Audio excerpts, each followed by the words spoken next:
नफरत की जो बाजार भाजपा ने लगाया है उससे बड़ा तो बाजार बन ही नहीं सकता पूरे विश्व में। सरकार ने लाठीचार्ज के आदेश किए, बहुत से किसान जख्मी हैं, सीरियस हैं, 10 किसान एडमिट है अस्पताल में। Political, Mahatma Gandhi, Buddha, all of them promoted harmony, promoted peace, promoted conversation. So it's in our culture, it's in our history. Bhajpa के जितने भी नेता हो, राहुल गांधी के ऊपर हमलावर क्यों हैं, आज वो बताने के लिए मैं तेज बिहार पे आया हूं। और तेज बिहार अभी आप देख रहे हैं, तो चलिए मैं आपको बताता हुआ चलूं कि भाजपा राहुल गांधी के ऊपर हमलावर क्यों है। अभी आपको पता है कि राहुल गांधी ने अमेरिका के मंच से भाजपा हो, चाहे आरएसएस हो, चाहे बजरंग दल हो, सभी के ऊपर टिप्पणी की है, सभी का उजागर किया है। भाजपा सरकार न किसान की है, न जवान की है, न पहलवान की है। जी हाँ, आपने सही सुना, भाजपा सरकार न किसान की है, न जवान की है, न पहलवान की है। अभी आप देखेंगे किसान के ऊपर कल के डेट में लाठीचार्ज हुई है, और हमारे जवान जो पाकिस्तान के बॉर्डर से लगे हुए हैं या चीन के बॉर्डर पे मुस्तैदी से ड्यूटी निभा रहे हैं, उनके साथ क्या सब हो रही है वो तो आपको पता ही चलता रहता है आए दिन, या तेज बिहार के माध्यम से हो, चाहे प्रिंट मीडिया के माध्यम से हो। और ये बताता हुआ चलूँ, आज हमारे देश की बेटी पहलवान जो है उसके साथ क्या हो रहा है वो भी कोई छुपाने की बात नहीं है, कोई छुपी हुई नहीं है। आपको पता है किस तरीके से जंतर मंतर पे बैठी हुई थी, सबको किस तरीके से घसीटा गया है, किस तरीके से जंतर मंतर से हटाया गया है। पहलवानों के समर्थन में जो खाप पंचायत है वो सब साथ दिया है, और बहुत सारे लोग जंतर मंतर पे आते रहे जाते रहे। हमारे खिलाड़ी कपिल देव है, उन लोग ने भी ट्वीट करके बताया कि नहीं, हम जो हमारी बेटी है, खिलाड़ी है, पहलवान है, उनके साथ है। तो ये सब आप अभी देखेंगे तेज बिहार पे, और दिखाएंगे, आपको सुनाएंगे। कांग्रेस की प्रवक्ता सुप्रिया जी है, उन्होंने क्या कहा है। सुप्रिया जी का कहना है कि ये लड़ाई गांधी वर्सेस गोडसे की लड़ाई है, गांधी वर्सेस गोडसे के मानसिकता रखने वाले की लड़ाई है। ये सब भी आपको सुनाऊंगा। और कांग्रेस के जो नेतागण हैं उन्होंने क्या कहा है वो सब आपको बताएंगे। और राहुल गांधी के ऊपर जो भाजपा हमलावर है वो सब सुनिए आप तेज बिहार पे। Does the U.S. tendency to flirt with the debt ceiling and so on give you pause as far as partnering with America in the long term? There are always stumbling blocks. There are always relationships like that between the United States and India. They will move very fast, and they'll slow down. They'll move very fast. But as long as the progression is in the right direction and you're focusing on the right things, I think you'll end up resolving the problems. A couple more questions from the audience here.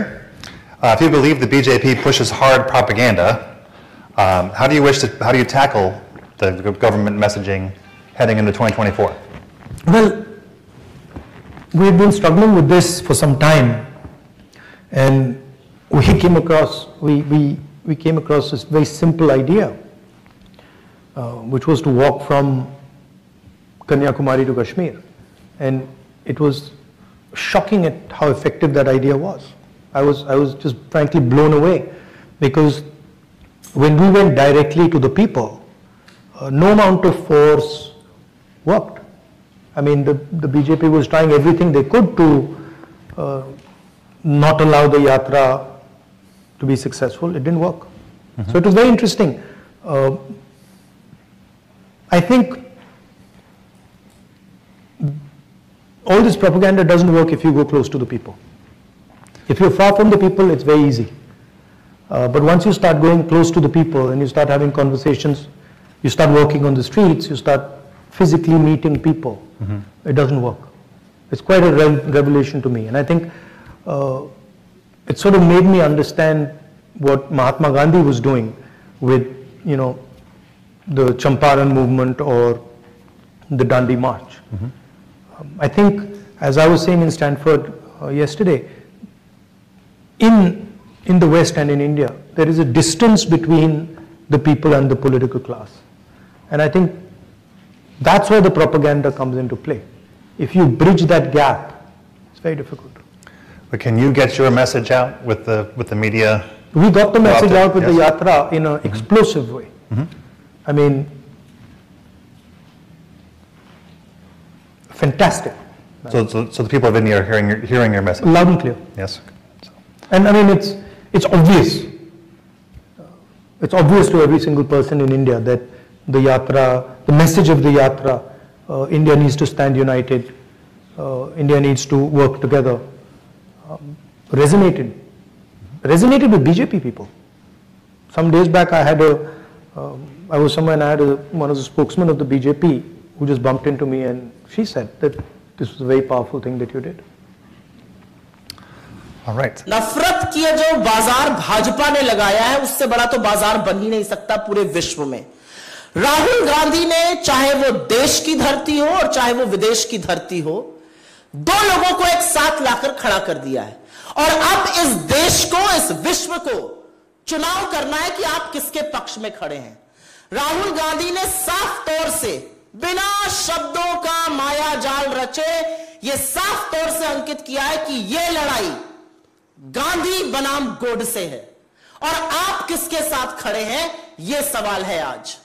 अगर आप गांधी के साथ खड़े हैं तो आप प्रेम, अहिंसा, सत्य के साथ खड़े हैं और अगर आप गोडसे के साथ खड़े हैं तो आप नफरत के साथ खड़े हैं।